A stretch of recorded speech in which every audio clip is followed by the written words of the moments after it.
انتہائی معذرت کے ساتھ، سیاہ لباس پہننا ہے لیکن فیشن زدہ پہننا ہے، کس نے اجازت دی؟ سیاہ لباس آپ پہن کس لیے رہے؟ سیاہ لباس آپ اس لیے پہن رہے تھے کہ آپ یہ دکھائیں کہ آپ غمزدہ ہیں، اور یہ مصنوعی کام نہیں ہوتا ہے، کوئی آرٹیفیشل نہیں ہوتا کہ میں نہیں ہوں غمزدہ اور سیاہ لباس پہن کے دکھاتا ہوں کہ غمزدہ ہوں، نہیں، یہ واقعاً ایک روحانی معاملہ ہے۔ اب اس میں فیشنز آنا شروع ہو جائیں، اس میں بھی لباس کی نمائش شروع ہو جائے، مجھے سمجھ میں نہیں آتا۔ اب پھر دنیا میں کون سی جگہ بچے گی اس کام سے؟ نعوذ باللہ تعالی لباس کے ذریعے سے۔ میں بہت معذرت چاہتا ہوں، ایک ذرا سخت بات کہنے والا ہوں، آپ کہیں گے کہ شاید بہت ہلکی بات ہے، لیکن میں معذرت چاہ رہا ہوں، وہ یہ کہ اس بات سے کہ کس نے تبرک میں کیا بانٹا، اتنا نیچے مت آئیں، اتنا نیچے مت آئیں۔ آپ ایک عبادت انجام دے رہے ہیں، سید الشہداء کی خدمت کے لیے آئے ہیں، اس میں ان چھوٹی چھوٹی باتوں کی طرف مت جائیں، آپ کے ثواب میں کمی ہوگی، آپ کی توجہات بڑے مقاصد کی طرف ہونے کے بجائے چھوٹی چیزوں کی طرف چلی جا رہی ہے۔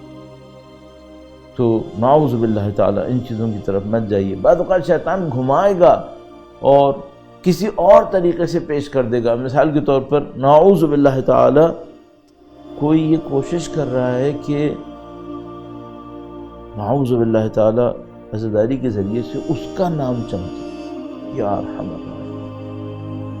ہم نے عزاداری کرنی تھی سید الشہداء کے ہدف کے لیے، نہ کہ اپنے نام چمکانے کے لیے۔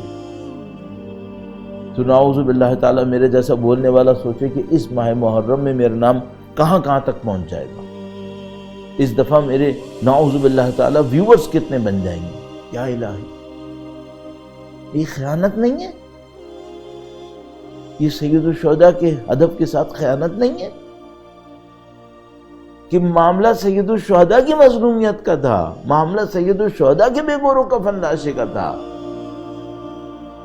عزاداری سید الشہداء کے غم کے لیے تھی۔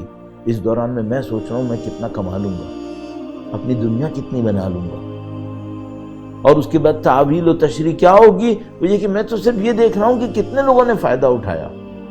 خدا نے دیکھنا ہے، فرشتوں نے دیکھنا ہے، آپ کیوں زحمت فرما رہے ہیں؟ جتنے لوگ فائدہ اٹھائیں گے آپ نہیں بھی دیکھیں گے تو فرشتے جانتے ہیں آپ کو جزا دے دیں گے، آپ کیوں چھوٹی چیزوں پہ توجہ دے رہے ہیں؟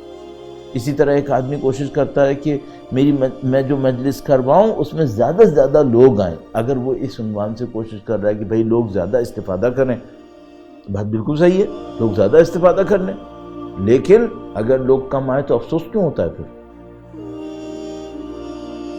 اور نعوذ باللہ تعالی مجلس کے بعد کبھی کوئی یہ کہے کہ آپ نے دیکھا کتنا رش تھا، یہ باتیں صحیح نہیں ہیں۔ ممکن ہے کوئی دور دراز کی تعویل کر کے اس جملے کو بھی صحیح کرنے کی کوشش کرے، شاید صحیح ہو بھی جائے، لیکن بہت دور دراز کی تعویل ہے۔ زیادہ تر لوگ کیا دیکھ رہے ہوں گے نعوذ باللہ تعالی؟ وہ یہ کہ انہیں رش چاہیے، انہیں نمبر چاہیے، نعوذ باللہ تعالی۔